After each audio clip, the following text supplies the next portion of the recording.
Bueno, buenas tardes a todos. ¿Me recuerdas tu nombre? Luis, Ángela, Andrea, ¿cierto? Luis, Ángela, Andrea, aquí está conectada Ángela y Tatiana. Bienvenidos, digamos, a este espacio que hemos llamado Casa Abierta, que lo que propone es conversar, dialogar, mostrarles nuestros programas en los que de alguna manera, si están acá es porque hay algún tipo de interés al respecto. Mi nombre es Daniel Cuarta, yo soy profesor de la escuela, pero estoy en funciones de director de la misma por los próximos 3 años. Y digamos, estamos aquí varios profes conectados. Está el profe Cobo, está el profe Fandiño y está el profe Almeida. Cada uno director de programa, director de posgrados de la escuela. Y simplemente darle las gracias, ¿no? Darle las gracias por, a pesar de las vicisitudes, del clima, de los trancones, el tráfico, persistan aún en estar aquí conectados. Me imagino Ángela y Tatiana, no sé de dónde se encuentran, pero si están en Cali, se dieron cuenta que cayó un aguacero con granizo y esta ciudad no puede caer más de media hora de lluvia intensa porque colapsa. Es un problema de diseño y de cambio climático y eventos climáticos extremos que luego por allá en los respectivos clases estaremos discutiendo, porque por eso es una de las líneas que trabajo. Entonces, simplemente darles las gracias por estar aquí, por estar ahí conectados, están allá, por estar allá conectados, Ángela y Tatiana. Y bueno, tenemos una agenda, un saludo de bienvenida, que ahorita le voy a dar las palabras al profe, unas palabras cortas del profe Fandiño, director de posgrados. Vamos a tener una charla corta a cargo del profe Cobo, que se llama Retos de la Salud Ocupacional en Empresas en la Época Post-COVID. Vamos a hacer una presentación, un diálogo sobre los diferentes programas y está invitado el doctor Carlos Reina, que es egresado de la Maestría en Salud Pública, digamos como un ejercicio de experiencia. Acabo de llegar la profe Janet, directora coordinadora de la Maestría en Salud Pública. Y nada, de nuevo, gracias y espero que esta sea su casa, como seguramente lo va a hacer por los próximos 2 años, donde van a obtener su título de magíster en lo que quieran, ¿cierto? Un camino más y un esfuerzo ahí adicional que van a emprender durante este tiempo. Bueno, listo. Muchas gracias al profesor Daniel. Bienvenidos, bienvenidas a las personas interesadas, también allá quienes están conectados desde casa o desde algún otro lugar. Bueno, yo soy Carlos Andrés Fandiño, soy el actual director de posgrados de la escuela, entonces les estamos mostrando la oferta de posgrados de la Escuela de Salud Pública. Entonces tenemos la especialización de auditoría en salud y tenemos 4 maestrías: la maestría en salud pública, la maestría en salud ocupacional, la maestría en administración en salud y la maestría en epidemiología. Entonces para este evento hemos seleccionado una charla en el tema de salud ocupacional. La va a dictar el doctor Alberto Cobo, que es el coordinador de la maestría en salud ocupacional. Aquí está el doctor Cobo con nosotros y ahora más tarde, después de la charla del doctor Cobo, pues el doctor Carlos Reina nos dará una perspectiva pues desde el punto de vista de los egresados, indicando sus experiencias y pues su devenir profesional después de hacer la maestría en salud pública. Lo vi ahorita rato aquí en el edificio, entonces vendrá en algún momento. Entonces le doy la palabra al doctor Alberto Cobo. Bienvenido. Gracias, profesor Fandiño. Bueno, buenas tardes a todos. Más que una charla magistral, vamos a hacer una especie de conversatorio. Tienen abiertos los micrófonos quienes están en el chat, acerca de una realidad que avanza poco a poco y que nos ha venido sucediendo, especialmente cuando no funciona. Hay que cerrar el chat. Ya, bueno. Ok, y eso es el reto de que nos presenta en la salud ocupacional la época de pospandemia de COVID. Para todos es claro que hemos tenido 2 años muy duros, donde nos hemos enfrentado a condiciones de una enfermedad infecciosa que no se tenían récord anteriores de haber sucedido. Y todo el mundo está hablando de pospandemia. Vamos a trazar una agenda, vamos a hablar de cuál ha sido el cambio con la pandemia de COVID. Vamos a hablar un poquito del síndrome post-COVID, algo de que está publicándose, se están encontrando hallazgos. Buenas tardes. Buenas tardes, sigue por favor. Y no se tiene todavía muy claro qué es lo que está pasando con el síndrome post-COVID. Vamos a hablar de protección, de cuándo y cómo proteger los trabajadores, cómo impacta esto a las empresas. Y vamos a hablar de esa nueva realidad que nos llega y con la cual vamos a tener que vivir. Hablando de pospandemia, resulta que uno busca quién determinó que estamos en pospandemia y nadie lo ha determinado.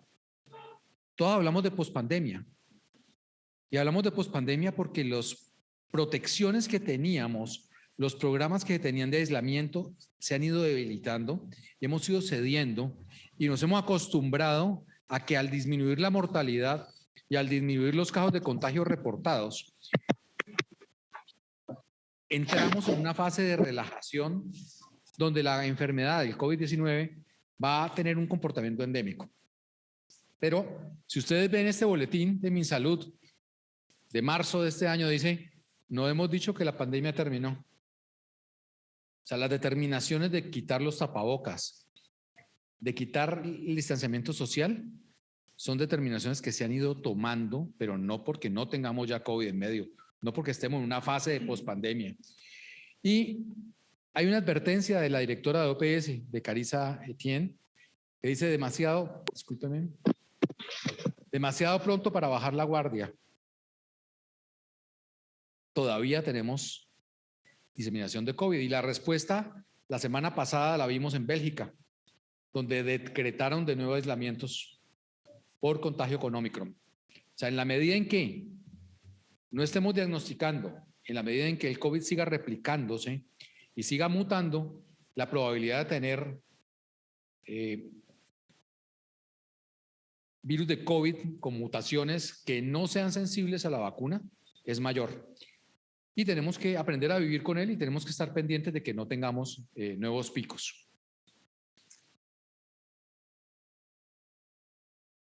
En el Foro Económico Mundial del año 2021, que el 2022 se canceló, Simon Atkinson, que es el CEO de Ipsos, una empresa que se especializa en mirar... ¿Cómo? ¿Esa no es la presentación? No, allá está, es el chancuco.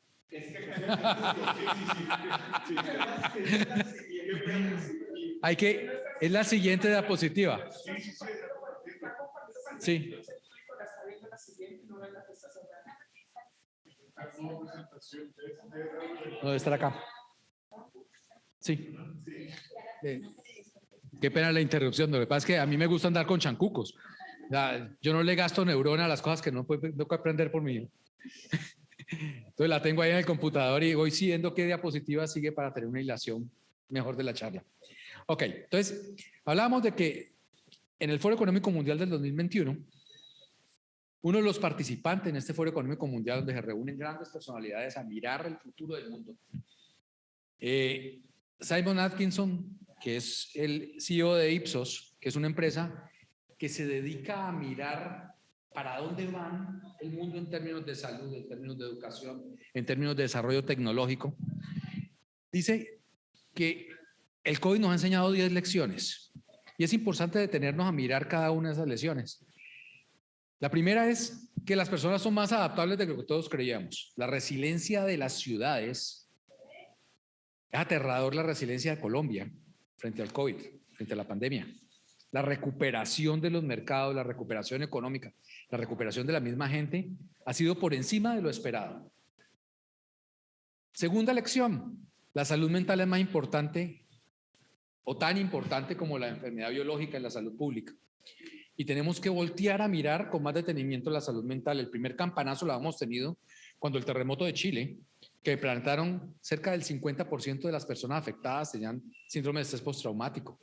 Y se preconiza desde la OPS de que deben haber montajes de enfermedad mental. Lo estamos viendo en los pacientes que salen hospitalizados por largas temporadas de COVID de las unidades de cuidado intensivo o de las personas adultas mayores en aislamiento por largos periodos de tiempo.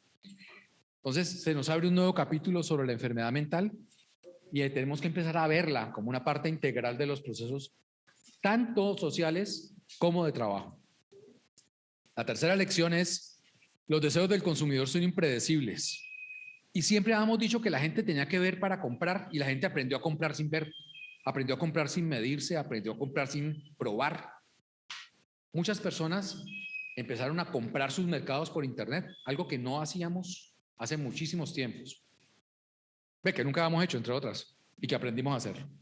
La cuarta lección es que se ampliaron las desigualdades. La crisis económica que generó la pandemia de COVID, la crisis de movilidad, la disminución de los empleos, hizo que estas distancias entre las desigualdades se fueran ampliando. Y principalmente, dice, afecta a mujeres con hijos y adultos mayores. Son los que más golpeados se ven en estos momentos.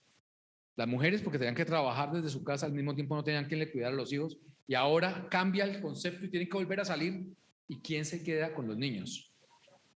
Estamos viendo a nivel educativo una crisis en el comportamiento de los niños de carácter impredecible. Agresividad, falta de comunicación. Son niños de pandemia. Los niños que tienen 2, 3 años son niños de pandemia que nunca salieron de sus casas, que no tuvieron contacto con otros niños y que ahora tienen que enfrentarse a un mundo que desconocen. Entonces, ese escenario es importante tenerlo en cuenta. La quinta lección es que tenemos un escenario de planeta vacío. Pero lo más importante de este planeta vacío, que lo que nos dice es que hay menos nacimientos, tiene un desbalance, y este planeta vacío hay menos nacimientos entre la población que no tiene tanto riesgo. Pero en las poblaciones de alto riesgo el fenómeno es que ha aumentado los nacimientos.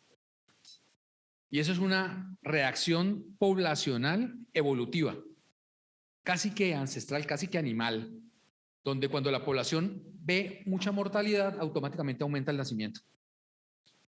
Eso hace que las replicaciones en la población de riesgo sea mayor que en la población a no riesgo, y hace que aumente considerablemente la desigualdad, porque aumenta el número de personas en pobreza.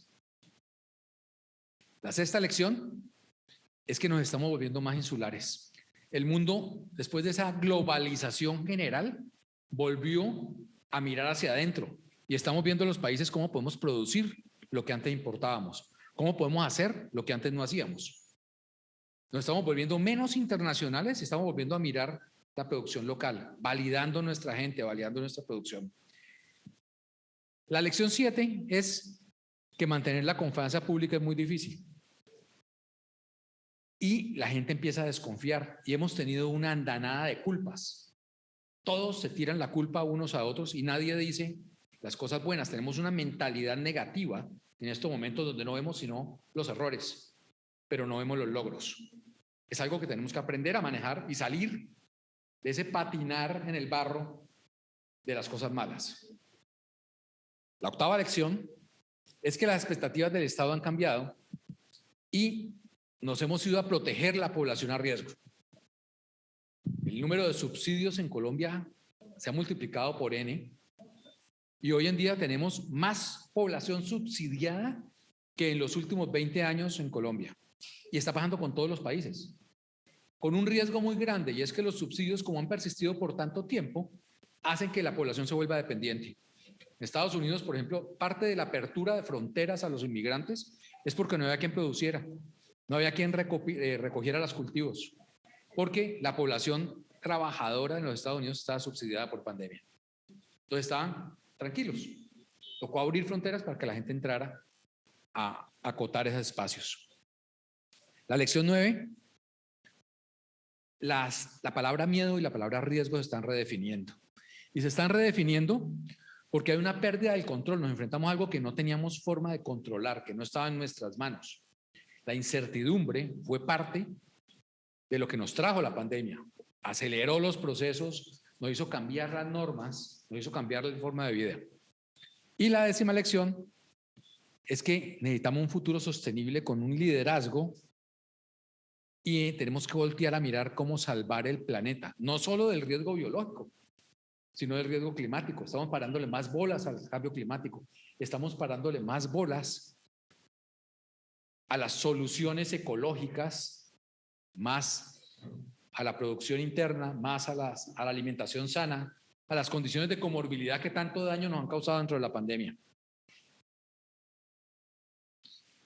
Miremos un poquito entonces el síndrome post-COVID, ya teniendo como este panorama general. Y lo que se ha notado es que inicialmente pensamos, no, COVID es una gripa, esto va a pasar, te va a dar, bueno, listo, tiene una mortalidad un poquito más alta que la influenza, pero nunca pensamos que las lesiones residuales del COVID fueran a mostrarse en la forma como está mostrando ahora. Normalmente una persona con COVID empieza a presentar síntomas y cerca del 10% persisten con esos síntomas más allá de 3 meses. Y se ha definido como síndrome post-COVID el que permanezcan estos síntomas por más de 12 meses. Y hay que descartar las condiciones médicas subyacentes. O sea que el síndrome post-COVID es un síndrome de descarte.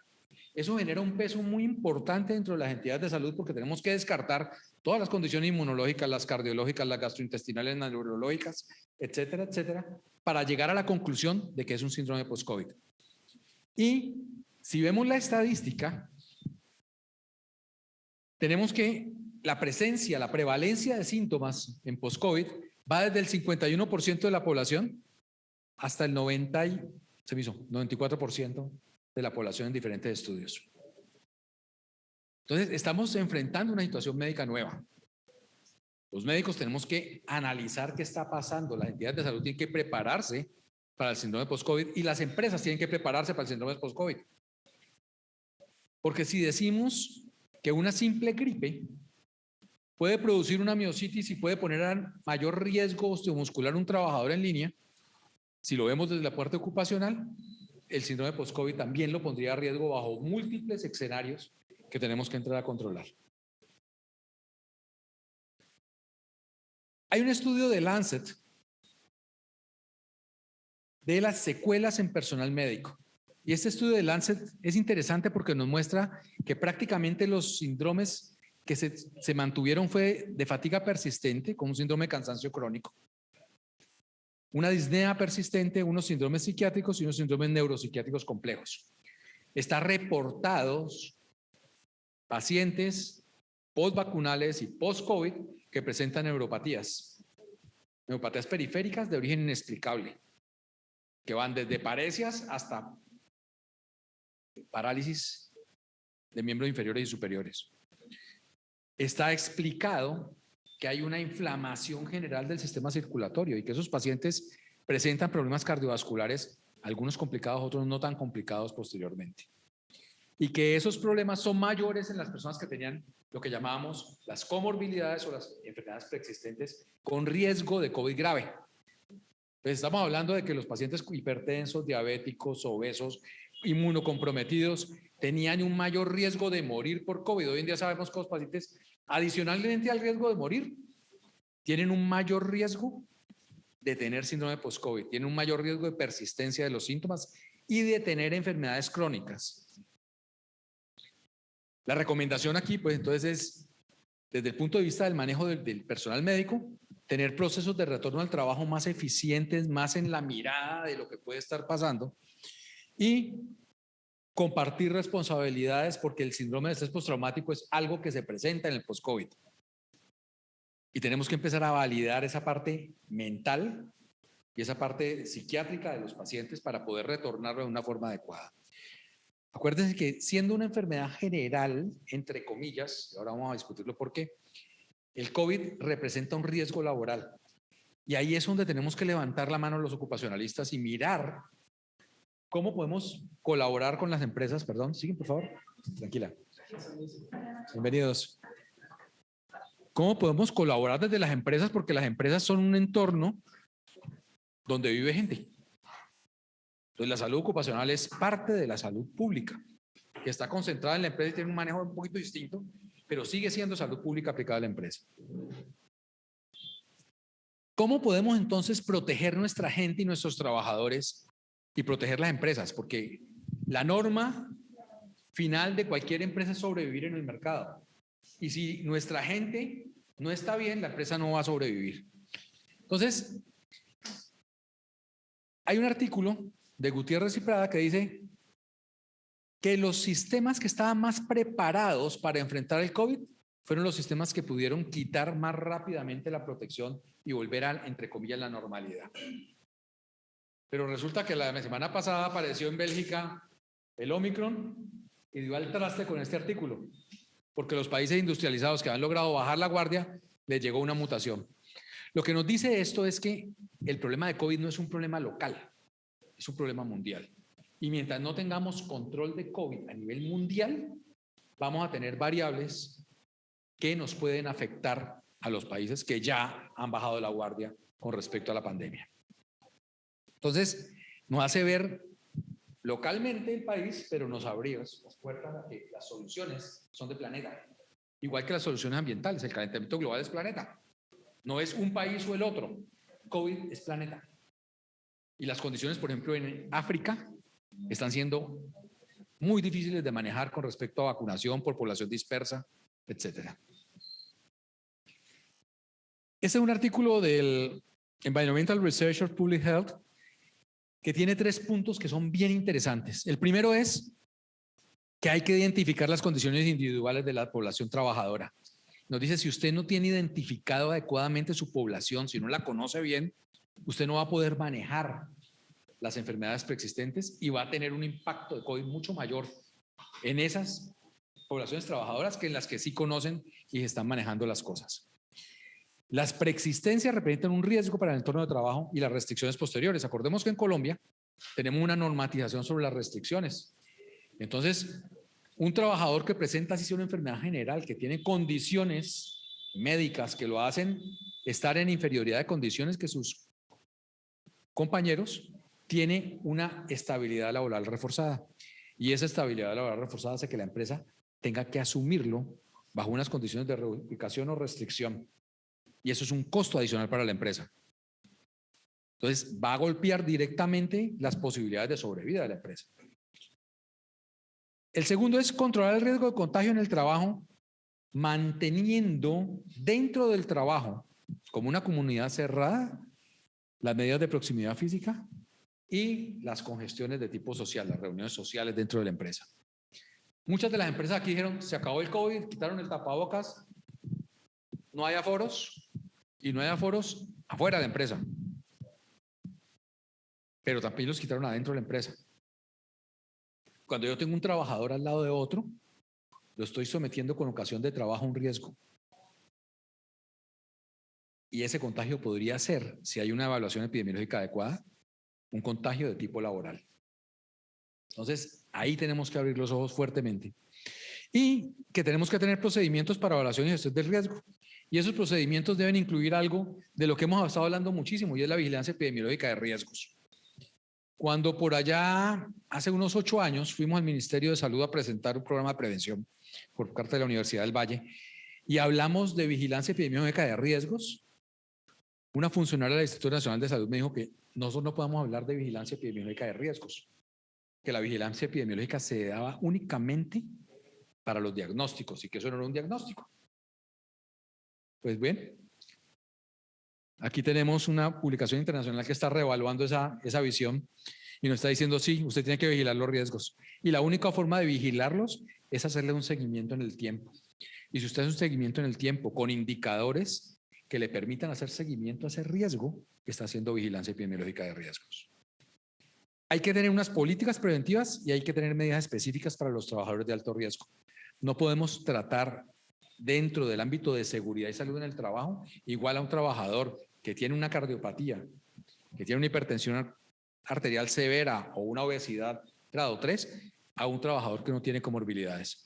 El riesgo para el trabajador es más alto y tendrá que asumir una serie de condicionamientos de su trabajo para prevenir que pueda contagiarse y que podamos tener un problema.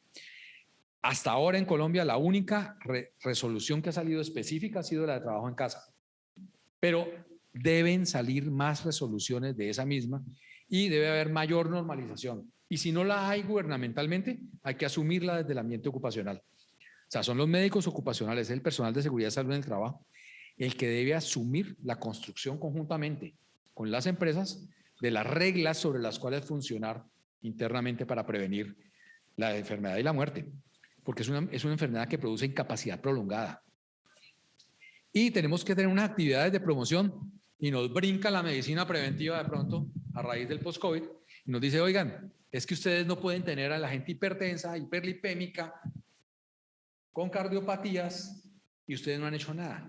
Entonces tenemos que evitar que la gente se enferme y desarrolle enfermedades crónicas no transmisibles durante la fase laboral.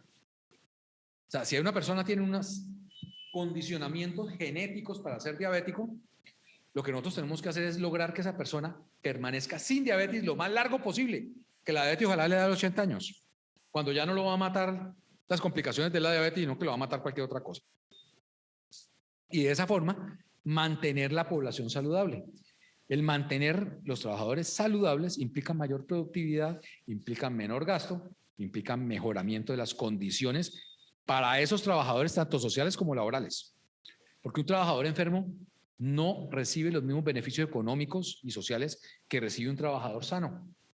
Porque no puede hacer turnos extendidos, porque no puede hacer jornadas nocturnas, porque tiene unos condicionamientos especiales por su enfermedad. La pregunta que nos hacemos ahora desde el punto de vista ocupacional es, bueno, ¿y este COVID y este post-COVID será ocupacional o no será ocupacional? La normalización hasta ahora nos dice el COVID en personal de salud, porque tiene una exposición alta y que está directamente vinculado con el manejo de pacientes por COVID, es profesional, es una enfermedad laboral. Pero cuando yo tengo un trabajador al lado de otro y se contamina y tengo vigilancia epidemiológica que me dice que ese trabajador se contaminó dentro de la empresa, ¿será profesional? ¿De acuerdo con la reglamentación vigente? Sí. Si yo puedo demostrar que el contagio se dio dentro de la empresa, mi obligatoriedad como empresa era prevenir que el paciente no enfermara. Y sería con ocasión del trabajo. Lo que pasa es que todas las calificaciones que se han hecho desde ese punto de vista han sido objetadas por las ARLs y han sido validadas por el ministerio. Pero la reglamentación sobre calificación de origen de la enfermedad lo dice muy claramente.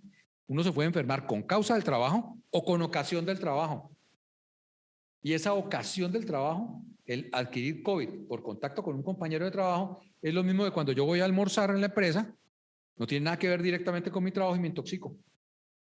Y se considera una enfermedad profesional. Entonces, esa discusión va a estar abierta por mucho tiempo en Colombia y en el mundo. Que si lo damos como enfermedad laboral, el costo lo va a asumir la ARL y si se da como enfermedad general, el costo lo asumen las EPS. Entonces, esa es una discusión que se tendrá que ir al gobierno y el gobierno tendrá que dictaminar si vamos a seguir calificando los eventos laborales como con ocasión del trabajo o no. Pero la discusión está abierta. ¿Cómo está ahorita la norma? La norma dice que es con ocasión, si usted se contamina con ocasión del trabajo, sería una enfermedad laboral. Eso dice la norma.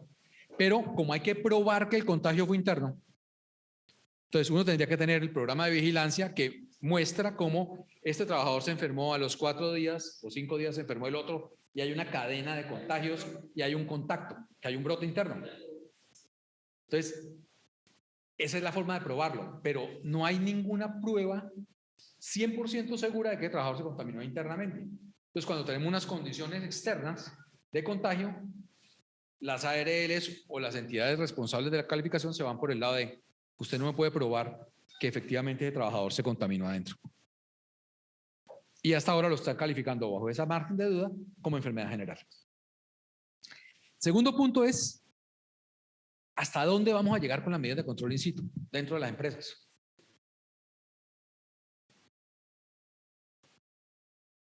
Yo pensaría que debemos llegar hasta proteger los trabajadores con alto riesgo de vulnerabilidad. Entonces, los trabajadores con comorbilidades, los trabajadores con hipertensión, con diabetes, con obesidad grado 3, pero los trabajadores tienen que empezar a cuidar, tenemos que empezar a controlar los hipertensos, a controlar los diabéticos y a controlar los obesos. Y los cardiópatas y a proteger los inmunosuprimidos, porque eso sí no podemos hacer nada. O sea, el trabajador inmunosuprimido no lo podemos sacar de su inmunosupresión fácilmente con tratamientos médicos, los otros sí. Entonces, se hace necesario empezar a montar sistemas de prevención dentro de la empresa que eviten o que logren regular todas las enfermedades crónicas, empezar a controlarlas.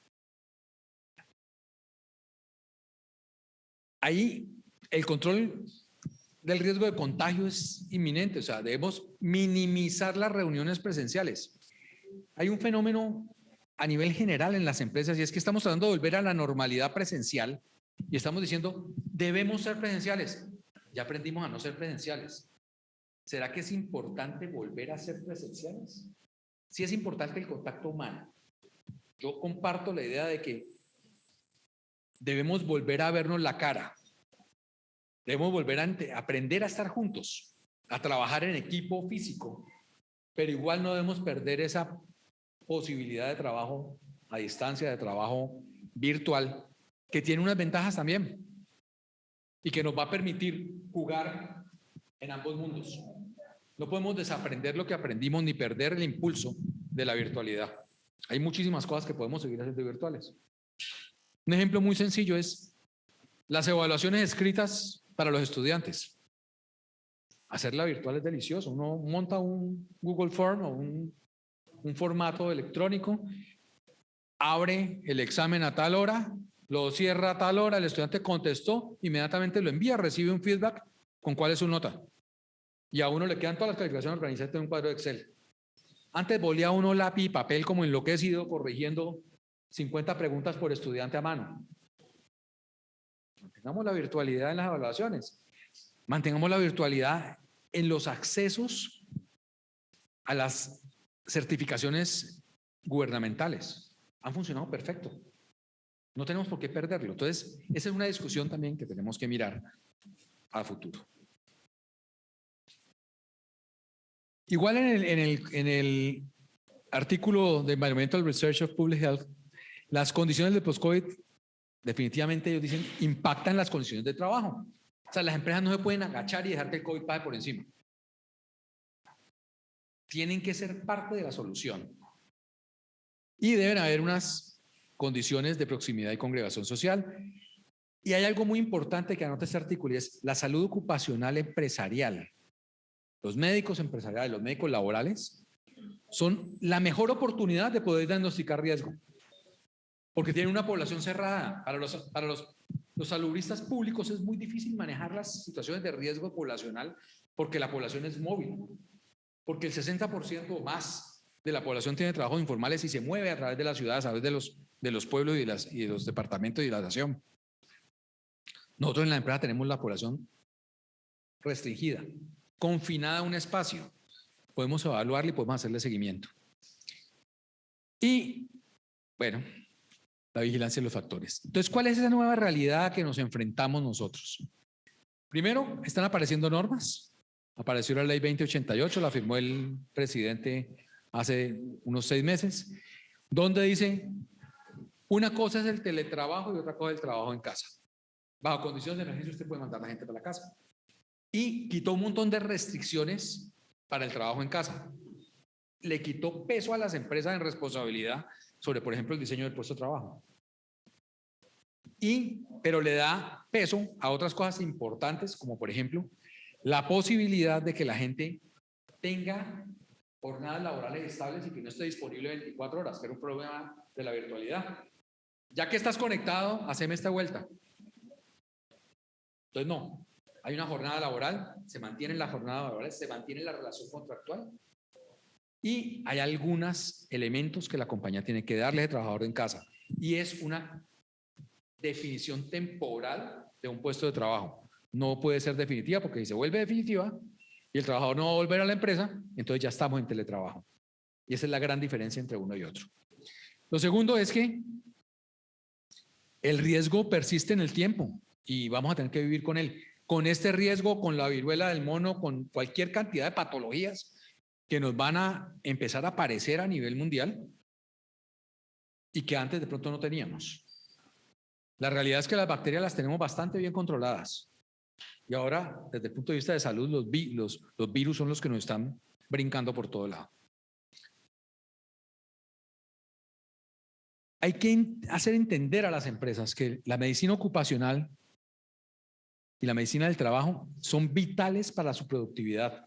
Si no tenemos gente sana, si no hacemos prevención, si no tenemos control, la empresa empieza a hacer agua desde el punto de vista de los costos de ausentismo, de restricciones, de reubicaciones, y la gente se va a enfermar. Y una empresa que no tiene gente sana, que tiene costos altos, va a terminar quebrada. Entonces, nos volvimos compañeros de viaje de las empresas, desde la parte ocupacional. Y somos los encargados de abrirle los ojos a los gerentes, pero no tienen por qué saberlo, de cómo nos puede afectar las condiciones de salud de los trabajadores y qué tipo de programas tenemos que implementar.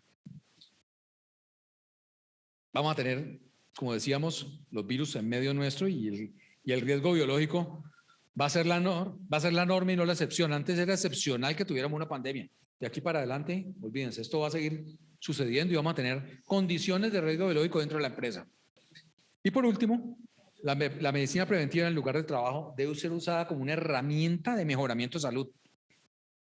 Hemos mantenido el criterio de que uno recibe un trabajador en buenas condiciones y cuando ese trabajador se jubila, se pensiona, se retira, debemos entregarlo en mejores condiciones sociales y en mejores condiciones de salud. Ese sería el objetivo de la salud ocupacional a nivel mundial, a nivel general. Bueno, y por último, los dejo con este concepto de la CEPAL, donde dicen ellos que la crisis en cálculo ha provocado de 11.5 millones de nuevos desempleados en América Latina y el Caribe, y que para que la reactivación productiva y del empleo post-COVID sea seguro y saludable, se requiere priorizar las políticas de seguridad y salud en el trabajo. O sea, nos está dando las herramientas y nos está dando una responsabilidad muy grande, y es el control de la salud de las empresas y de los trabajadores, sean dentro de la empresa o sean dentro del sector informal. Tenemos que enseñar a los trabajadores a cómo pueden vivir dentro de un concepto de riesgo biológico abierto como el que estamos viviendo en estos momentos. Bueno, muchísimas gracias. No sé si hay alguna pregunta o comentario.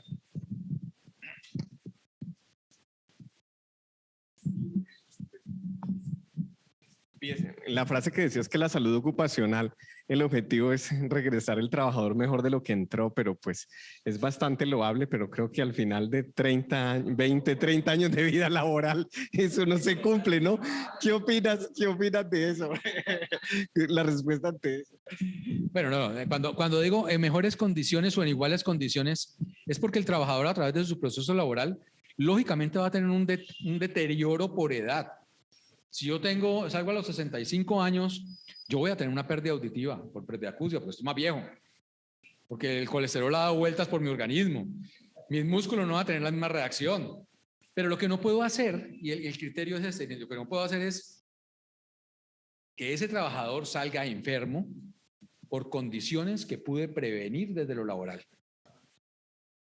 Y socialmente sí tiene que salir mejor, o sea, el tipo ha entregado su fuerza laboral, su trabajo al logro de unas condiciones sociales, económicas, de familia. Entonces, él tiene que salir mejor. No podemos pensar que el trabajador va a ir igual de fregado que cuando entró. Tiene que tratar de salir un poquito mejor. Porque la idea, yo creo que de todos los que estamos aquí presentes y en virtualidad, es que cuando uno empieza a trabajar, uno dice, oiga, yo estoy arrancando, yo estoy aguantándome el peso de la carga, pero al final yo pienso que la cosa va a mejorar algún día. Si no, es mejor pensar como el pescador del Pacífico que estaba tirado en la hamaca y le decían, oiga, ¿y usted por qué no sale y pesca más y vende? Y entonces puede comprar un bote más grande y así tiene una empresa, y entonces reparte el pescado para que al final de sus días pueda descansar. El tipo le decía, no, es que yo ya estoy descansando, yo no necesito hacer eso. Ya estoy haciendo lo que quiero hacer. Listo, gracias. Listo, muchas gracias, profesor Alberto Cobo. Ahora, entonces, tenemos una corta presentación. ¿Más preguntas? No, no sé. ¿Otro comentario?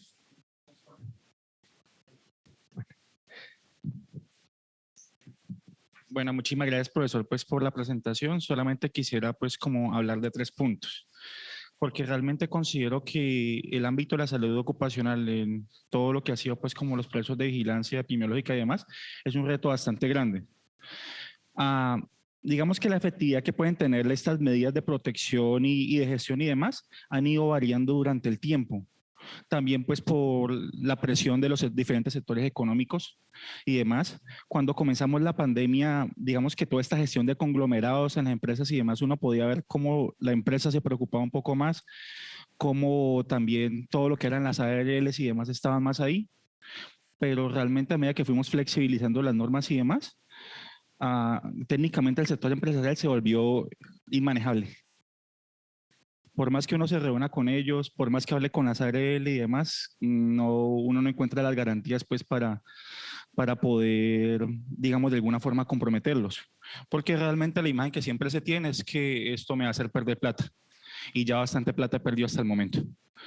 Entonces, ese es el principal reto en ese momento para poder gestionar la salud dentro de las empresas. Pero también otra cosa que quería traer a colación aquí era toda la parte también de lo que se podría considerar el empleo informal. Cuando comienza la pandemia, cuando nosotros empezamos a hacer pues como ver correlaciones muy simples realmente de cuáles eran los sectores o bueno, cuáles eran las ocupaciones principalmente donde uno encontraba mayor contagio, mayores fallecimientos, complicaciones y demás, lo que encontrábamos era que obedecía principalmente al sector informal, porque al inicio de la pandemia, pues quien tenía su empleo formal podía trabajar en su casa. Pero el resto de la población lo que tenía que hacer era salir a exponerse a la calle, pese a que la autoridad no lo permitiera. De todas formas, la gente lo iba a hacer.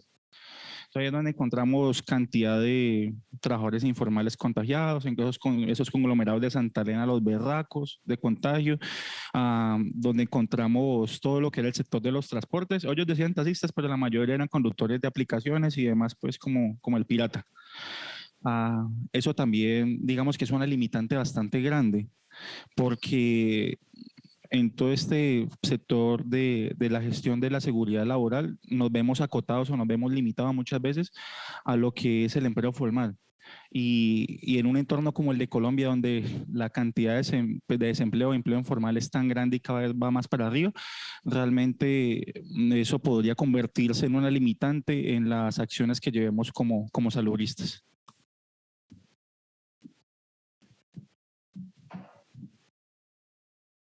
Sí, te doy toda la razón. El sector informal fue más golpeado. En todos los desastres, en todas las emergencias mundiales, el que mayor vulnerabilidad tiene va a ser más golpeado. Pero también hubo oportunidades que se generaron en el sector informal. Todos los sistemas de domicilios que se desarrollaron durante el sector informal y crecieron, generaron una oportunidad. La gente empezó a pensar distinto. Hoy en día hay gente en el sector informal que hace cosas que antes no hacían. Por ejemplo, te doy un ejemplo sencillo, reclamar los medicamentos que le formulan a la gente en la EPS. Hay gente que se especializó en eso y va y recoge la fórmula y recoge los datos, la cédula, la carta y va y hace la vuelta. O sea, se generaron nuevas tendencias dentro de la generalidad informal. ¿Que son los más golpeados? Por supuesto que fueron los más golpeados. Y el riesgo era mucho más alto de estar en la calle y si no puedan salir, no puedan comer. Entonces, eso generó todo un trastorno social que pues lo hemos visto con creces en Colombia y especialmente en Cali. Desde el punto de vista de que las empresas han bajado la guardia en proteger a la gente, yo te diría, yo creo que los ocupacionalistas hemos pecado de no aprender cómo mostrarle a las empresas la plata que pueden perder. Si uno empieza a manejar indicadores de ausentismo, costos de permisos al médico, costos de restricciones, costos de reubicaciones, al gerente se le abren los ojos como un par de platos, porque ellos nunca han hecho ese cálculo. Y somos nosotros desde el sector de la seguridad y salud en el trabajo los que tenemos que mostrarles eso. Para eso es la preparación que se da en administración de la gestión de la salud ocupacional en las maestrías. Para eso hacemos administración en salud, para eso nos apoyamos entre las diferentes maestrías, para que aprendamos a mostrar ese tipo de cosas a través de acciones de investigación, acción. Entonces, es parte culpa nuestra y es parte de lo que tenemos que hacer como tarea de mostrar que esto cuesta plata y que no hacerlo va a costar más. Lo que pasa es que cualquier programa preventivo va a tener una respuesta más o menos en 2 a 3 años para poder tener una nivelación. A un año como el PIG no, como el pesado pérdida y ganancias no funciona. Esa posición. El último punto que tendría frente a esa posición es que sí, nosotros en general aquí como saludistas hemos siempre sido muy buenos para examinar propiamente el contexto cercano. Pero digamos que asuntos como este pueden llegar a ser tan complejos que si no trabajamos estructuralmente, pues va a ser muy difícil. Entonces es verdad lo que está diciendo el profesor, que hay que hacer notar ese tipo de cosas, pero no solamente al gerente. Hay que hacérselo notar al ministro, hay que hacérselo notar a los diferentes sectores, porque realmente si la línea no está desde ahí, difícilmente nosotros como sociedad muchas veces funcionamos condicionados. Así nos han enseñado toda la vida, esa es la política que hemos tenido en Colombia. Y poder salirnos pues como de ese discurso muchas veces es muy complejo. Entonces poder incidir estructuralmente se convierte en un asunto fundamental.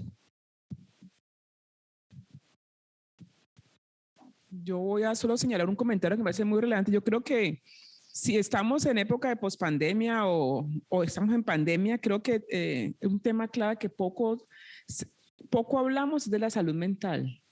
Yo creo que hemos aprendido de vacunas, bla, bla, bla, sabemos cómo lidiar, sabemos síntomas, pero en salud mental yo creo que tenemos un área ahí un potencial para ser investigado y para ser intervenido muy grande. Y más en un país como Colombia, que se nos juntó pandemia, paro cívico y otras condiciones que yo creo que en temas de salud mental uno a veces dice, es muy complejo. Ya sé que la salud física, digo, que uno se levanta y hace cosas, pero en temas de salud mental creo que tenemos una deuda muy grande.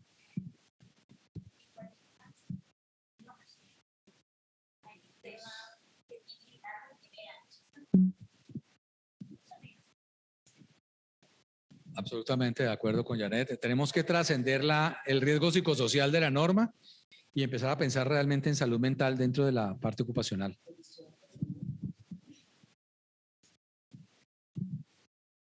Bueno, no sé si hay preguntas en el chat.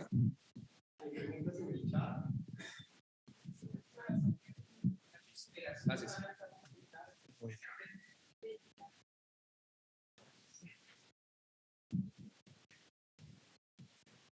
Sí, es verdad, o sea, en el entorno educativo ahí, o sea, el matoneo escolar se disparó porque pues son niños que venían de ese aislamiento de casi 2 años de pandemia y eso es un elemento bien complicado y tal vez las secretarías de educación no están haciendo lo suficiente y veo que están apareciendo noticias y noticias de casos de abuso en el entorno escolar permanentemente, ¿ya?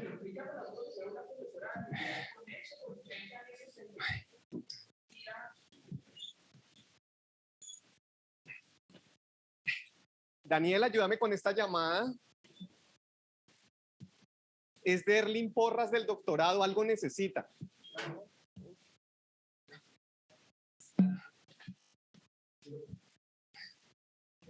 Bueno, entonces ahora por favor, vamos a hacer la presentación de cada uno de los programas. ¿Me escuchan bien en casa?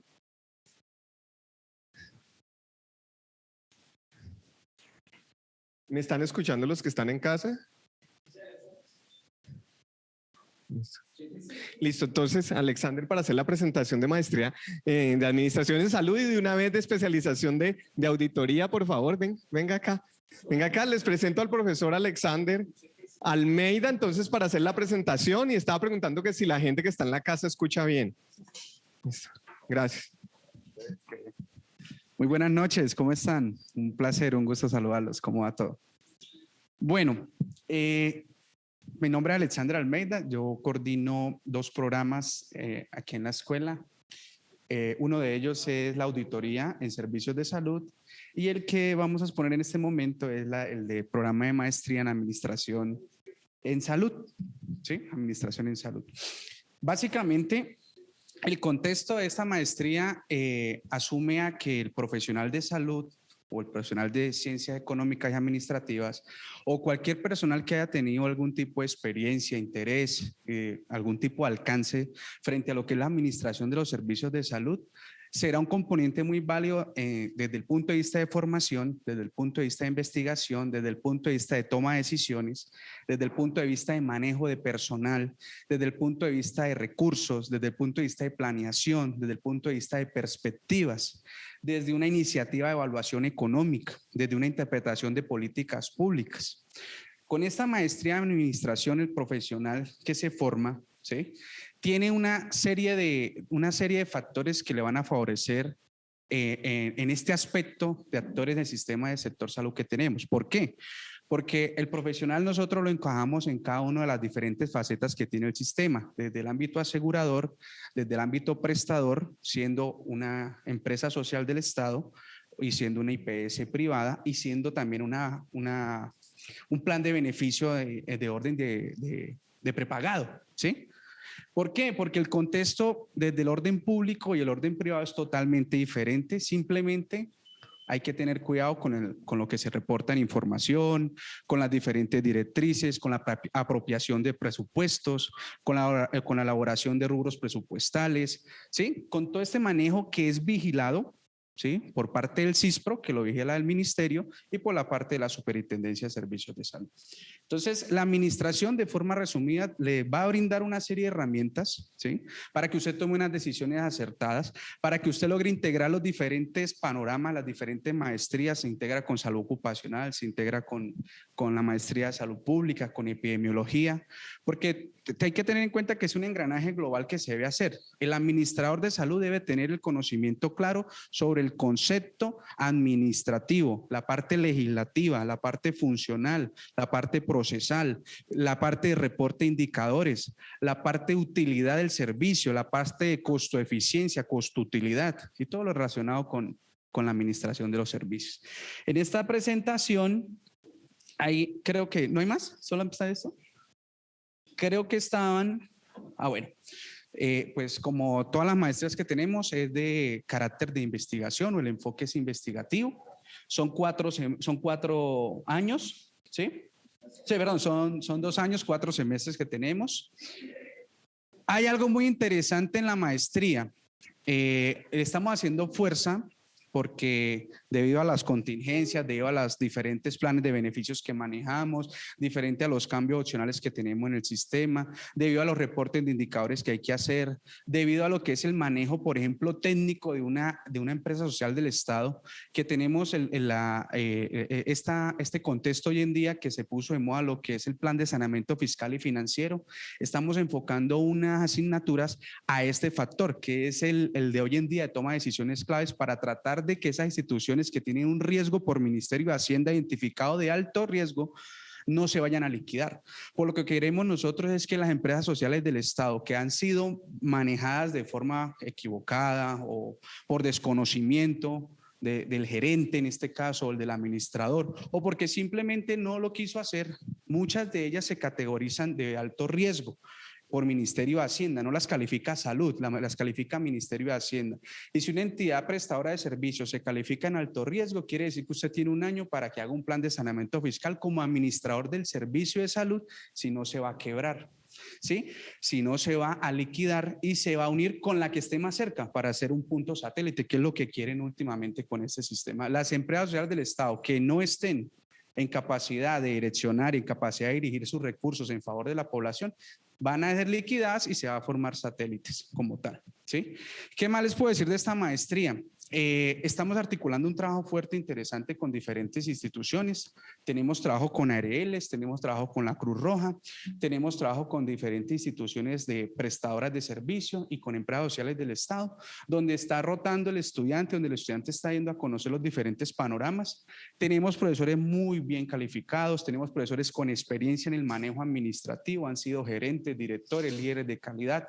Manejamos todo lo que es sistema obligatorio de garantía de calidad, estamos enfocándonos en acreditación a nivel institucional, manejamos lo que es el PAMI, enseñamos todo lo que es el contexto de un manejo de un PAMI, enseñamos lo que es el reporte de sistema de información, 2193, que es calidad y producción, que todo gerente debe entender o debe saber hacer, un reporte de 2193 para el CISPRO y para la SUPER. Manejamos lo que son carteras, manejamos lo que es planeación estratégica, evaluación económica, manejamos lo que es calidad, manejamos lo que son políticas públicas, pues no siendo política pública completa, pero sí el enfoque claro que tenemos. Tenemos direccionamiento estratégico en recurso humano, tenemos manejo gerencial, tenemos roles gerenciales, tenemos toma de decisiones. Y empoderamos al estudiante a que desarrolle su trabajo de grado en las diferentes líneas que le estamos básicamente favoreciendo para que puedan acompañarse desde este primer semestre de formación. Pues yo creo que ese es el resumen más o menos el resumen, así de lo que me acuerde de que se. Y es muy interesante porque con esta maestría estamos alcanzando y dando un paso muy importante para este manejo de instituciones, ¿sí? Lo que queremos es que la persona que cursa la maestría tenga una habilidad para manejar una institución, tenga una habilidad para reconocer un proceso, tenga la habilidad para hacer algo administrativo y lo enfoque en la toma de decisiones en favor de una comunidad, que es el fin último que queremos. Básicamente es eso. ¿Preguntas, profes? ¿No? Bueno, aprovechando que estás ahí, presenta. ¿Auditoría? Sí, vamos a ver. Listo. Esto está ahora. ¿Tiene la auditoría? Presenta auditoría. Pero si No. Debe estar a la derecha. La última de las. No. O sea, la última de las pestañas de las maestrías. Sí. Yo envié las 5. ¿No está ahí? Bueno, en este caso, yo estoy coordinando la maestría de salud pública con la Escuela de Salud Pública. Ustedes saben, nosotros tenemos 4 maestrías, maestría de Puerto Andrés y una especialización. Las maestrías nuestras son a nivel nacional. Por el ministerio tenemos 2 posibilidades: hacer maestrías en profundización o hacer maestrías en investigación. Nosotros como Escuela de Salud Pública optamos por tener maestrías en investigación. O sea, porque creemos que, digamos, que esto, el campo de la salud pública, necesitamos seguir investigando eso para poderlo intervenir mejor.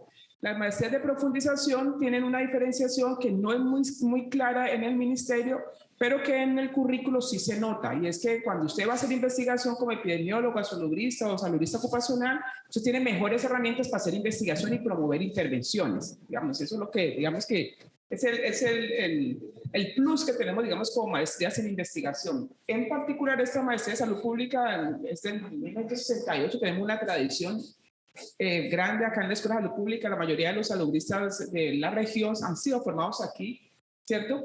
Y tiene un propósito grande que es ¿qué hacemos? ¿Qué hay que conocer y qué hay que hacer para mantener a las poblaciones sanas? Y qué hay que conocer y qué hay que hacer para evitar los riesgos de enfermar. Digamos, esos son como los 2 ámbitos de actuación de la maestría en salud pública. ¿Cierto? ¿Qué hay que hacer para mantener a las poblaciones sanas? Que eso es un asunto que poco sabemos, pero que queremos tener hacemos un esfuerzo en eso, y es que nosotros sabemos mucho de enfermedad, pero no sabemos de salud. Y aquí la maestría tenemos un esfuerzo grande, es pensemos qué hay que hacer para mantener las poblaciones sanas. ¿Y qué hay que hacer? Uno, para conocer cómo las poblaciones se mantienen sanas, y otras para diseñar intervenciones para mantenerlas sanas, e igual que hay que hacer para evitar los riesgos, que hay que conocer para evitar los riesgos y que hay que intervenir para que no caigan en el riesgo de enfermar. Son los 2 énfasis de la maestría. Tiene un componente grande que, digamos que a mi juicio es lo más fuerte de la maestría, el tema de políticas públicas y el tema de evaluación. Porque, digamos, en salud pública en general se hace mucho, ¿sí? La gente hace cosas en salud pública, hace intervenciones en salud pública, hacen campañas, hacen programas, pero se evalúan muy poco.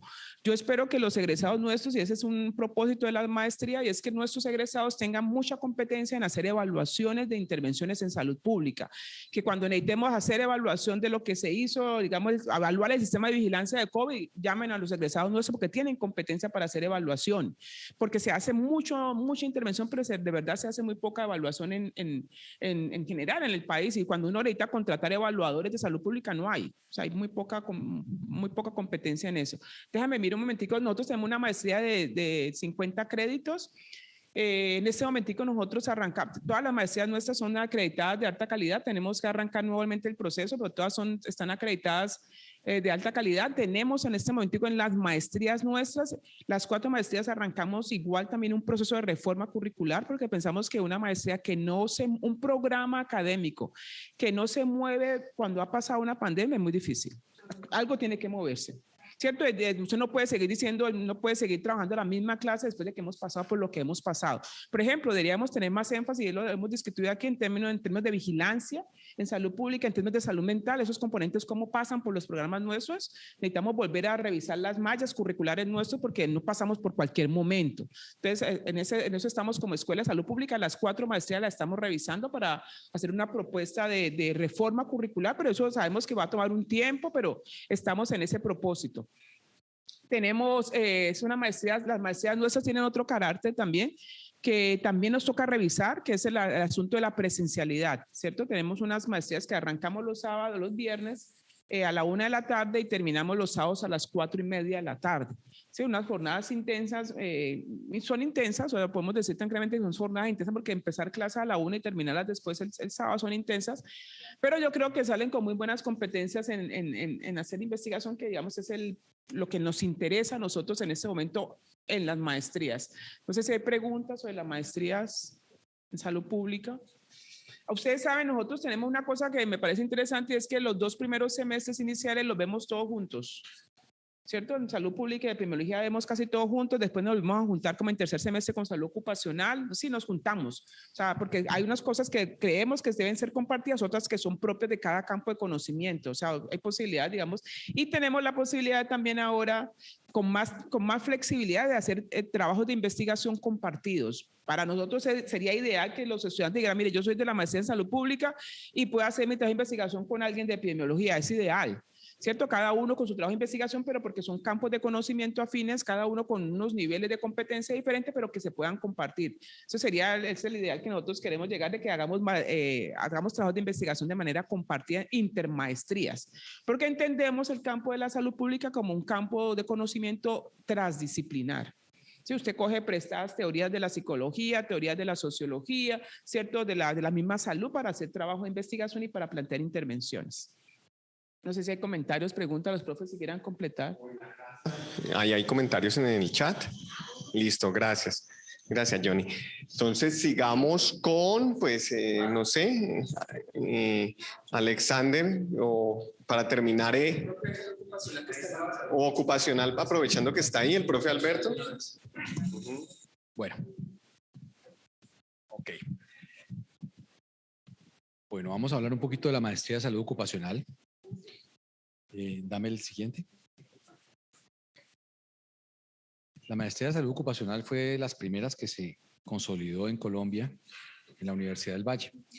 Es una maestría de 52 créditos, son 4 semestres y, como lo han dicho los 2 coordinadores que me antecedieron, es una maestría que se interactúa y se mezcla con salud pública, ve conceptos de administración en salud y cuyo énfasis es igualmente investigativo. ¿Qué diferencia o qué hace importante hacer una maestría en salud ocupacional? Y ya la profesora Yanel lo tocaba y es, le damos al estudiante herramientas suficientes para que pueda hacer programas de investigación-acción e intervención sustentada dentro del ámbito laboral, sea este el ámbito laboral empresarial o sea este el ámbito laboral del sector informal.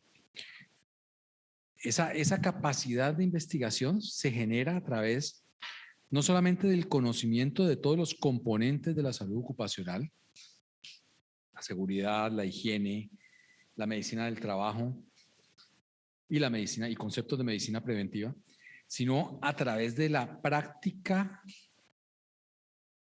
y de la participación del estudiante a través de todos los semestres y las materias.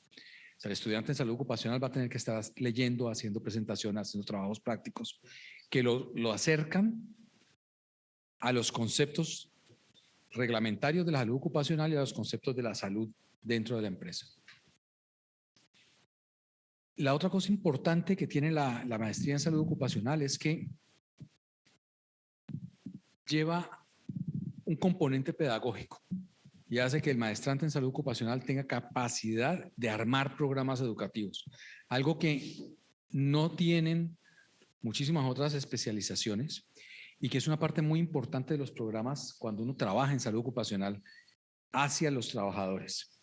Tiene que poder adaptarse, tiene que poder inventarse, tiene que poder transmitir el conocimiento que uno quiere que los trabajadores tengan.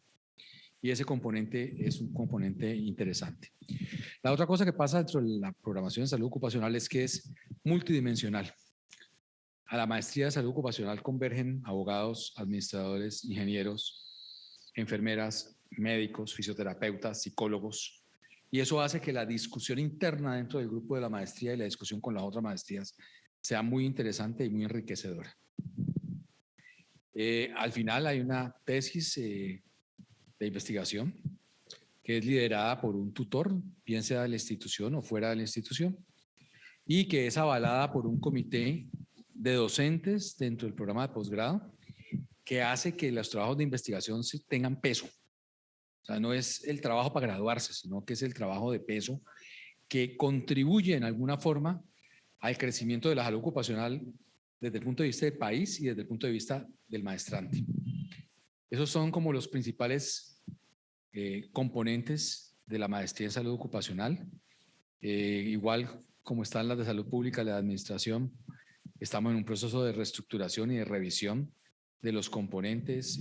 Tenemos docentes internos de la universidad de tiempo completo y externos como contratistas que contribuyen fuertemente a que no solamente ustedes tengan una visión de un lado de las cosas, sino que tengan una visión de diferentes posiciones y de diferentes intervenciones dentro del ámbito de la salud. ¿Preguntas?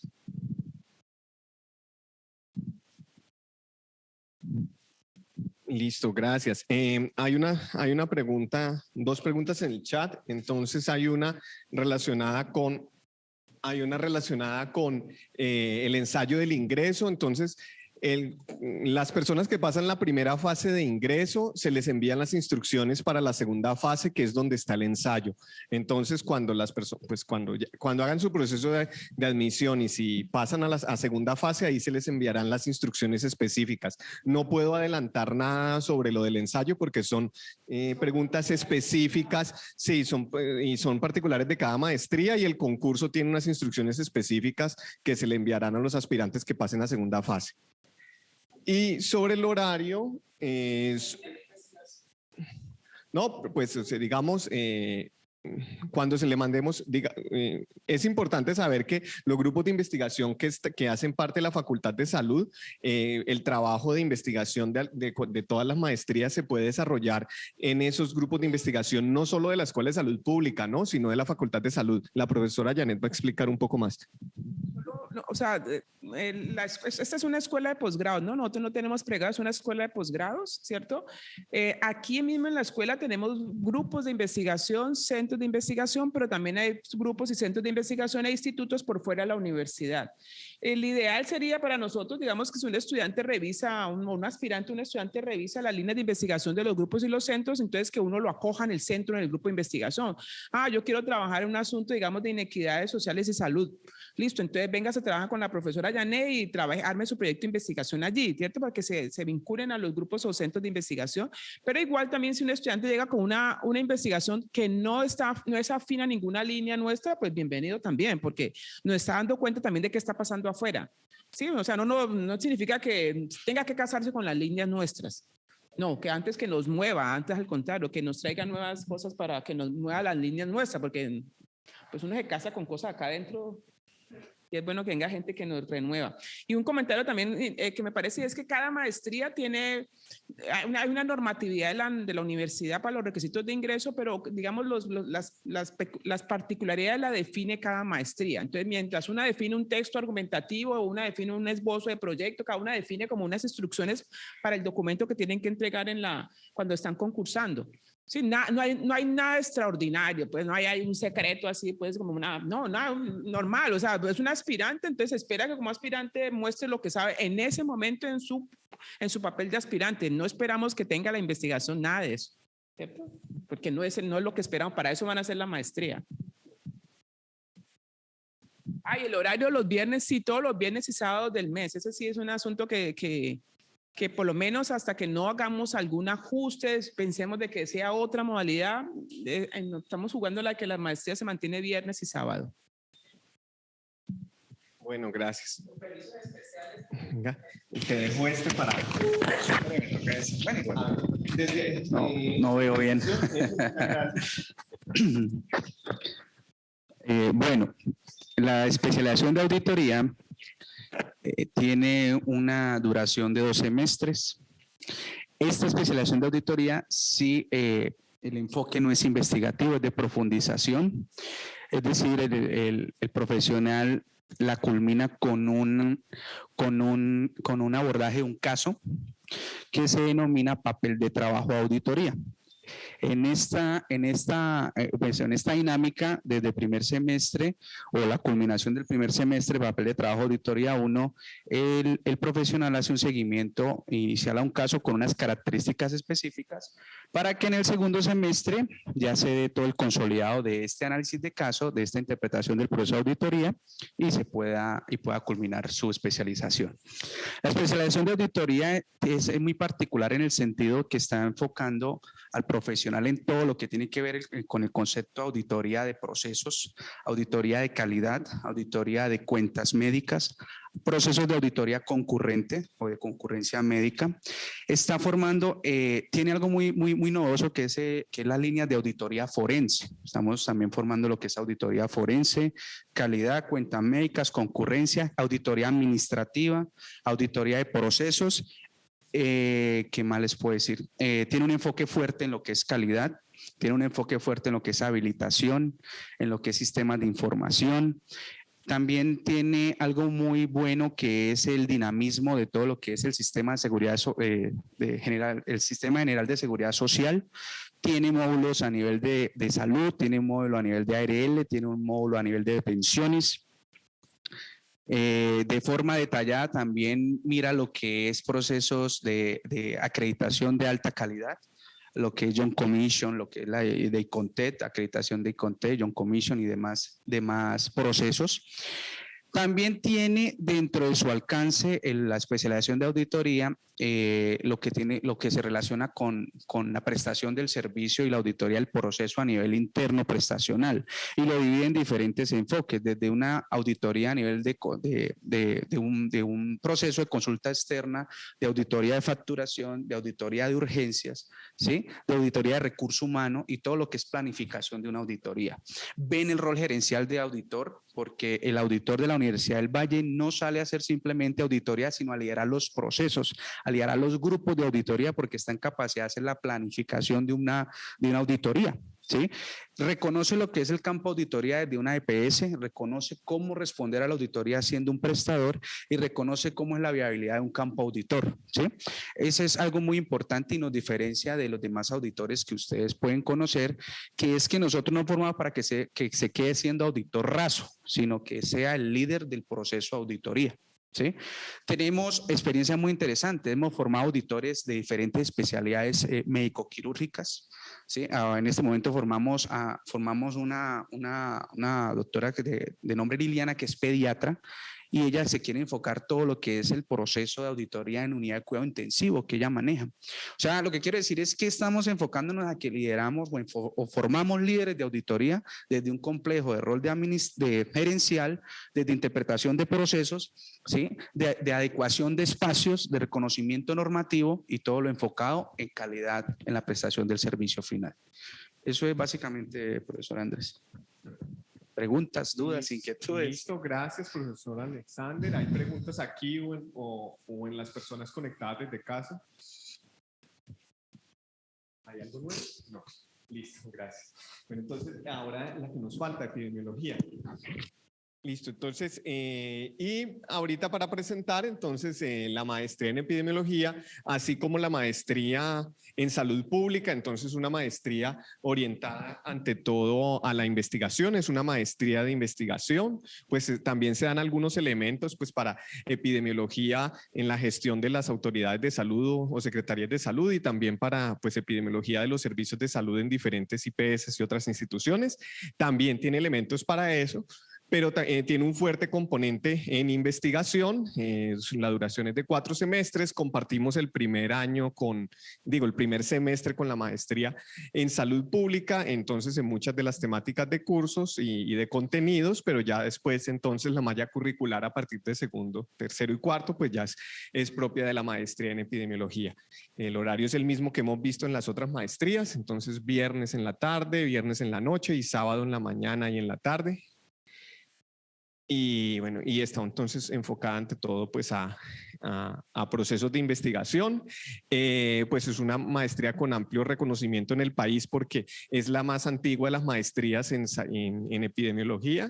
En la Universidad de Antioquia, pues primero tuvieron un programa general de posgrado en salud pública cuando fundaron la Escuela Nacional, pero después entonces entró Univalle y Univalle, aunque esta escuela no empezó con maestría en epidemiología, sino que inicialmente empezó con especialización de administración en salud y después generó el programa en salud pública. Entonces, el programa más antiguo de epidemiología del país es esta maestría de Cali. Y pues nuestros egresados pues son ahora consultores de la OPS, consultores en en el Ministerio de Salud. Hay muchos funcionarios del Ministerio de Salud son egresados de esta maestría, hay muchos docentes de universidades de todo el país, no solo del suroccidente, son egresados de esta maestría. ¿Listo? No sé si tienen preguntas. En la casa, preguntas.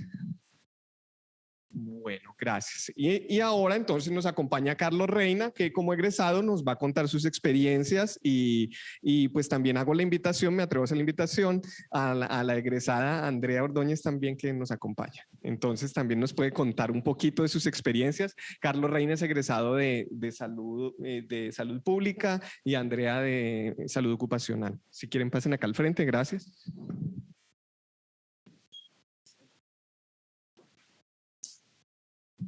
Bueno, muchísimas gracias. Como no me pidieron que traiga presentación, entonces voy a hablar en general y de temas varios. Si de pronto tienen alguna inquietud, pues profundizamos sobre eso. Ya como lo dijo el profesor Andrés Fandiño, yo soy egresado de la maestría en salud pública. Yo entré en el 2015, me gradué en el 2018. De base yo soy terapeuta ocupacional. Realmente la maestría en salud pública, digamos que de esta universidad sí tiene un gran aporte en relación a cuestiones tan esenciales sobre cómo responder primero que todo, ¿qué es salud pública? Y uno piensa muchas veces que esa pregunta es fácil de responder y que no tiene quizás mucha trascendencia, pero eso realmente marca aquí para adelante muchísimas cosas, sea tanto en la academia como a la hora de los espacios de toma de decisión y demás. Tener esas nociones claras es muy importante. Realmente muchas veces lo que uno se pregunta y cuando ingresa a la maestría es qué diferencia hay entre una maestría en salud pública y una maestría en epidemiología. Lo primero que hay que tener claro es que realmente eso es de perfiles. Realmente no creo que sea lo mismo y ni es para las mismas personas. Realmente la salud pública es una disciplina que está mucho más cerca de la política y por el tanto del poder, mientras que la epidemiología está mucho más cerca de la estadística. Entonces, ¿qué es lo que pasa? En cuestiones políticas realmente tienes que entender muchas cosas. Las relaciones de poder son complejas, las tomas de decisiones son complejas y un buen salubrista tiene que poder entender todo ese contexto y la única forma de que tú lo entiendas es que conozcas muy bien la historia, de que sepas cuáles son los modelos de gestión, de que sepas cómo evoluciona el concepto de salud, porque muchas veces uno se imagina que quizás si usted ocupara el lugar de personas que usted critica porque no hacen las cosas bien, usted lo haría mejor. Ese es el razonamiento que todos tenemos como seres humanos. Pero en cuestiones tan antiguas y de tantas trascendencias como es la salud, créame que realmente lo que usted está imaginando ya se lo imaginó otra persona antes. Y si no lo pudo hacer fue por algo. Entonces, poder entender ese tipo de realidades es un aporte bastante grande que tiene esta maestría en salud pública. En lo particular, yo tengo la maestría y yo soy doctorando en epidemiología. Actualmente, pues, para saltarme de una sola parte, en este momento yo soy el director de vigilancia epidemiológica del Distrito de Cali.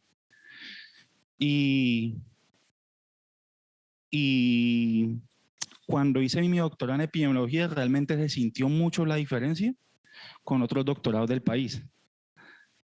Porque quizás en el nivel de doctorado sí le dan mucho más peso a cuestiones como la epistemología, la filosofía, la historia y todo esto, y eso para la mayoría de mis compañeros era totalmente nuevo, y la verdad yo estaba cansado de discutirlo aquí en la escuela. Saber cómo ha sido la evolución del sistema de salud en Colombia, bueno, realmente por lo menos el análisis crítico del sistema actual. Mi tesis fue en atención primaria en salud. Ahí tuve, digamos que un bagaje más profundo acerca de lo que es la atención primaria en salud y ese esfuerzo que hemos tenido como nación también de que nuestro sistema de salud sea reflejado en torno a la atención primaria en salud y quizás muchas veces como esa promesa incumplida. Y realmente eso también pues depende de qué. Y entonces uno muchas veces dice, no, pues la atención primaria en salud, la promoción de la salud, realmente está la panacea y yo no sé por qué la gente no lo ve y no entiende pues que realmente está la solución a todos los problemas de la vida. Y ahí lo vamos a solucionar todo. Ya después de repetir 10.000 veces lecciones de historia y demás, uno se da cuenta que la respuesta es muy obvia. Realmente eso depende, y eso es por ejemplo lo que estaba mencionando ahorita, a una macroestructura.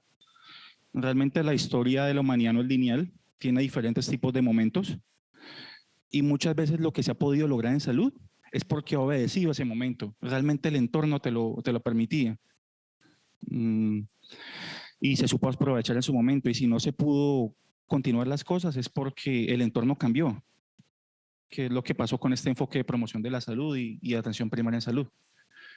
Y también explica por qué no se ha podido volver a retomar después de tanto tiempo. O sea, después de a finales de los años 80 o inicios de los 90, pues todo esto se frenó y realmente no se pudo volver a continuar. Pero pues también obedece a dinámicas de mercado y de propiamente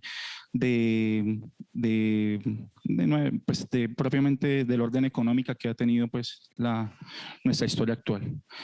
Para no alargarme mucho más, sí, fue una ganancia bastante grande en torno a lo que se logró aprender, lo que se ha logrado aprender en la maestría en salud pública. Realmente la recomendaría.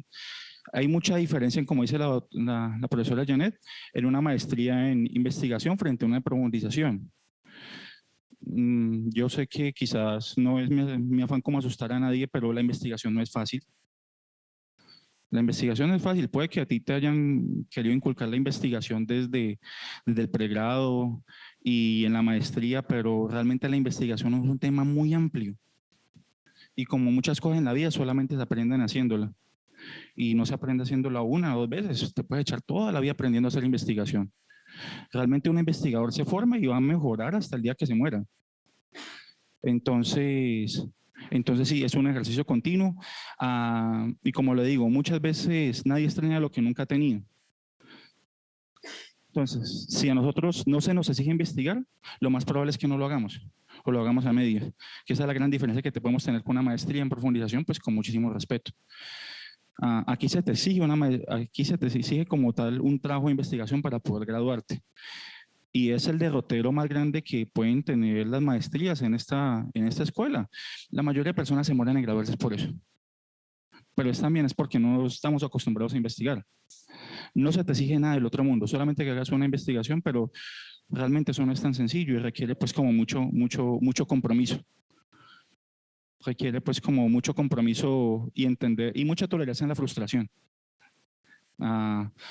Eso por una parte, sí, pues realmente son procesos, pero la verdad cuando uno lo ha terminado y usted vuelve a leer lo que hizo y usted dice realmente esto era muy sencillo, yo no sé por qué me demoré tanto tiempo haciendo eso, pero los procesos de aprendizaje son así, es de embarrarla y los profesores son plenamente conscientes, incluso contándoles pues como una experiencia en estos días, de aquí me invitaron a que hablara una tesis. Y yo pues la leía, incluso pues con los jurados decía, bueno, pero es que en realidad pues los errores casi que son evidentes. Pero pues se toman en cuenta otro tipo de cosas. Yo creo que uno por más que esfuerce le muestra el tutor y uno dice, ¿por qué me corrige? ¿Por qué me lo devuelve otra vez? ¿Por qué era que no me lo pasa y ya a ver si me gradúo? Pero tiempo después te das cuenta que en realidad te estaban evaluando las competencias básicas. Son competencias básicas que realmente si no las aprendes aquí en ninguna otra parte las vas a encontrar. Y en otros espacios como el de ahora, pues de vigilancia epidemiológica, que uno tiene que recibir diferentes tipos de hojas de vida, uno se da cuenta que en realidad conseguir personas que sepan investigar no es tan sencillo. Una convocatoria básica, ustedes, para los que pronto me están escuchando epidemiólogos, personas que quieren ser epidemiólogos, hay lugares que siempre van a tener oferta para epidemiólogos. Y realmente no la van a poder, es difícil que las personas lo ocupen porque no tienen las competencias básicas. Por lo menos el IETS. El IETS siempre tiene plazas para epidemiólogos y solamente te piden que sepas a trabajar con revisiones sistemáticas y metaanálisis. Solamente te piden eso. Esa vacante siempre está. Entonces, porque es que en realidad esos asuntos de investigación, vuelvo y repito, son de tiempo y constancia. Y yo creo que también es como por la dinámica de la sociedad actual, queremos todo como tenerlo inmediatamente.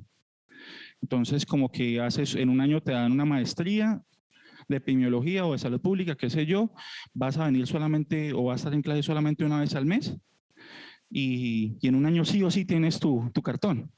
Y muchas veces las personas se ven inclinadas por eso, les es mucho más atractivo a la hora de escoger una maestría. Pero realmente en el campo laboral posteriormente sí es muy notoria esa diferencia. Realmente la diferencia entre las maestrías que tiene esta escuela frente a las que tienen otras de la institución, incluso del país, la verdad es bastante notoria, se nota muchísimo. Entonces, para finalizar, bueno, un último punto, y es que uno muchas veces piensa que realmente que la maestría es como el punto final de la formación, pero también depende de qué tan grandes sean tus ambiciones. Cuando termines la maestría, probablemente te vas a dar cuenta de que te faltan muchísimas cosas todavía por aprender. Vas a querer hacer otras cosas. Otras personas esperan que no dirán que esta experiencia fue tan traumática que no quieren volver a saber de nada de la academia en su vida. También es posible. Sí, en la partícula. No, pues yo me gradué y pues yo me gradué rapidito de una yo. Vamos a hacer el doctorado, qué chévere esto. Sí, a mí me encantó. Yo de una decidí pues como continuar con la academia porque cuando comencé mi maestría, de hecho mi pensar, y siendo pues como muy franco con todos ustedes, era como que no, realmente todos mis compañeros saben más que yo. Pero también repito, con muchas cosas en la vida usted realmente las aprende haciéndolas. Usted puede pensar que sus competencias no son las mejores. Cuando yo entré a la maestría, yo al principio, lo primero que me pregunté es cómo me aceptaron si yo no sé nada de investigación. Cuando empecé las clases de investigación con la profesora Janet, yo hacía reflexiones como que ella me pregunta cosas como tan elementales como ¿cuál es un nombre? Y yo no sabía qué responderle. Pero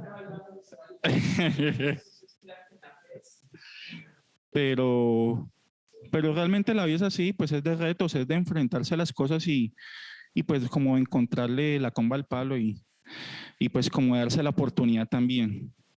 Y yo creo que eso es, vuelvo y repito, una de las cosas que nos ha faltado mucho en este momento como sociedad. Realmente muchas veces cogemos las cosas porque me exigen menos, porque realmente mi resultado es mucho más seguro. Y para cuestiones tan complejas como la puede ser la salud pública, en lo personal considero que ese no es el camino. Esto es difícil, esto es muy difícil, la verdad. Esto requiere aprender de muchísimas cosas. Conozco excelentes saludistas y digamos que la característica en común que veo en ellos es que le han dedicado la vida a esto. Y puede que usted haya estudiado en Harvard, qué sé yo, pero créame que usted no lo va a aprender todo. No lo va a aprender todo porque siempre el contexto va cambiando. ¿Quién se iba a imaginar que iban a venir una pandemia? ¿Y aquí dónde está el experto en pandemias? Pues no teníamos pandemia, no hay ningún experto. Entonces son cuestiones también de asumir el reto y dar pues como lo mejor posible.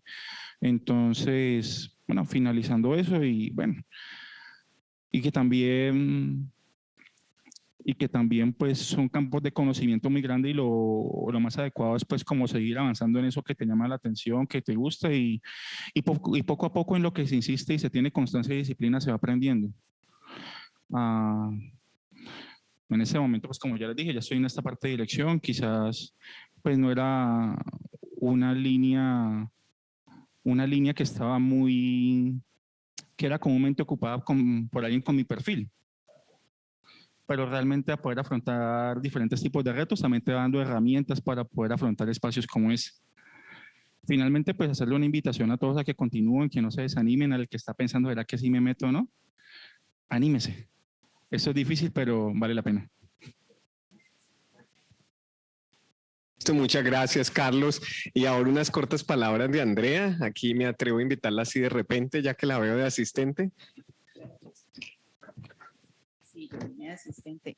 Bueno, muchas gracias. Como dijo el profesor Andrés Fandiño, mi nombre es Andrea Ortega Palacios. Yo soy magíster en salud ocupacional y en este momento soy estudiante de tercer año del doctorado en salud de aquí de la universidad.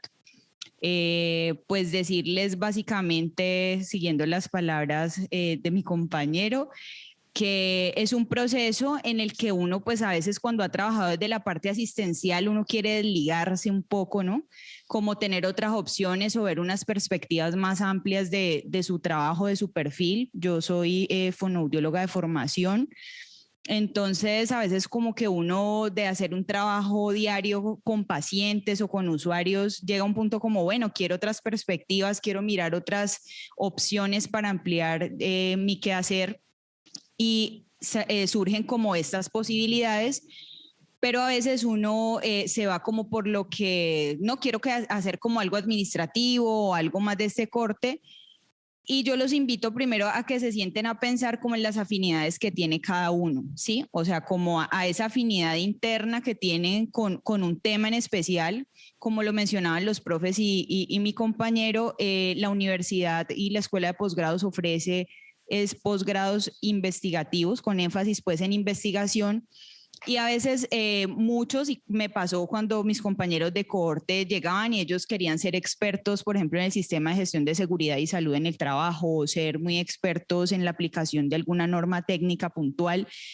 Y muchas veces eso no es lo que vas a encontrar como riqueza en la escuela o como riqueza pues en el programa, pero lo que sí vas a encontrar es que te van a ayudar a abrir tu pensamiento, a abrir tu mente, para que esa perspectiva se amplíe y ya luego más fácil tú puedes adquirir como esas herramientas puntuales de la parte pues más instrumental, si eso es a lo que después pues uno se quiere como orientar. La transformación personal y el crecimiento individual de cada uno cuando uno empieza a hacer la maestría es una cosa aterradora, es algo que te desarrolla a nivel personal, a nivel mental, emocional, profesional, y que te sigue abriendo más y más fronteras. Y como lo decía Carlos, uno no para ahí. Uno no para ahí, es tanto que yo sustenté mi tesis de maestría, me la aprobaron, abrieron lo del doctorado en salud, me inscribí, o sea, como, pero ni siquiera me ha terminado de pasar las ojeras de la entrega de la tesis y continuado pues en mi proceso. Hay que ser pues muy resiliente, tener mucha, digamos, como esa fuerza para sobreponerse, porque no es fácil. Los procesos de aprendizaje cuando uno trabaja y uno estudia es muy duro. Trabajar y estudiar es muy complicado. Y si tiene una familia es muy, muy, muy complicado, pero hay que persistir hasta el final. Yo los motivo a todos. Es la mejor escuela, consiguen los mejores compañeros. Mis compañeros son amigos de mi casa. Nos ayudábamos en todo, a veces no teníamos ni para el almuerzo, ¿quién me presta hoy? El uno, el otro, y luego nos ayudamos en los trabajos. Entonces, de una, el cansancio es mucho, pero la satisfacción es muy grande. Los motivo a todos para que estén acá en la escuela. Solo un comentario que me parece, ahora que los escucho, yo nunca lo había escuchado a ellos hablando de la experiencia acá. Yo soy egresada también de acá, ¿no? Yo sí debía haber preguntado. Yo soy egresada de acá también y es una cosa que me parece relevante cuando ellos se presentan, y es que las maestrías todas tienen profesionales de diferentes áreas. Sí, entonces tenemos de geografía, de los más raros que han llegado, de geografía, de estadística, de sociología y de trabajo social, médicas, enfermeros, ¿cierto? Del área de la salud y estas otras que llegan allí. Yo soy de pregrado, yo soy trabajadora social. Y en mi cohorte, cuando yo estudié epidemiología, eran los que eran de medicina y los que eran de enfermería, y yo en el medio como trabajadora social. Y hablaban, yo recuerdo muy bien, yo llegué también acá muy joven y cuando hablaban del poder, el poder en el muestreo, yo pensaba en el poder de las masas.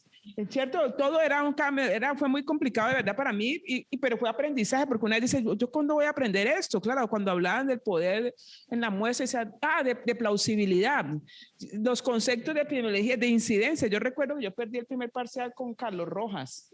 Saqué como unos 7 en el primer parcial de epidemiología y él me llamó, pues Yané, venga, hablemos de qué, profe, si esto para mí todo esto es tan raro, déjeme, yo aprendo. ¿Cierto? Carlos Rojas, él me llamó muy preocupado, pero claro, porque uno era un cambio completamente venir de las ciencias sociales, de las humanidades, a meterme acá en la escuela de salud pública, a la maestría de epidemiología, claro, es un cambio completo hasta el lenguaje. Todos los artículos eran de HPV, me tocó aprender de las enfermedades y además la interpretación en la epidemiología, pero muy bueno. Ahorita digo, eso fue una ventaja que no la tienen mis colegas trabajadoras sociales. No hay ahorita eso. Quería hacer ese comentario. Listo, muchas gracias y gracias a Carlos, gracias a Andrea. Los trabajos de investigación no es que sean tan exigentes, lo que pasa es que hay algunos que son un poquito ambiciosos con la investigación que quieren abordar, entonces eso se alarga un poco, pero la idea es balancear, que sea un balance, para que sea un trabajo de calidad, pero pues que tampoco les tome tanto tiempo, o sea, es una invitación al balance, tampoco es que los trabajos sean tan difíciles, pero pues para tenerlo en cuenta. Bueno, y aquí tenemos al director de los posgrados de la Facultad de Salud, que entonces, como vieron, teníamos el espacio abierto en toda la facultad, incluso en la universidad, y el profesor Julio César Montoya quiere dar unas palabras para cerrar el evento. Muchas gracias. Sí, hay gente conectada. ¿Aquí está bien? Bueno, muy buenas noches. Primero, realmente agradecerles a ustedes ese voto de confianza pensar en su formación posgraduada por nuestra facultad. Créame que la facultad, la Escuela de Salud Pública, en este caso, en general la universidad, tiene un compromiso de poder ayudarles a ustedes a cumplir esa meta. Eso es el cuerpo profesoral, especialmente Salud Pública en todos los posgrados, y en general la universidad tiene todas las alternativas para movilidad. Estamos apostando mucho a estancias cortas y largas, dependiendo del programa, fortalecer mucho todo el componente de investigación. Eso es un fuerte nuestro, o sea, cualquier universidad le puede a usted ofrecer un programa, pero aquí usted tiene la posibilidad de hacer un abordaje interdisciplinar. Nosotros en una facultad tenemos 7 escuelas y así usted esté en un determinado programa, poder tener la posibilidad de interactuar con docentes de todas las escuelas, o un programa aquí con varios programas dentro de la Escuela de Salud Pública. Eso realmente es una fortaleza nuestra que queremos que usted lo tenga en cuenta y nos ayude realmente también a mejorar y a crecer en ese sentido. Así que yo le agradezco muchísimo. La gente estuvo conectada, a todos ustedes, y pues en mejores manos en este momento no pueden estar en términos del propósito que ustedes han establecido alrededor de salud pública. Muchas gracias. Gracias, profesor Montoya. Bueno, entonces ya podemos cerrar allí la transmisión. Muchas gracias a los asistentes.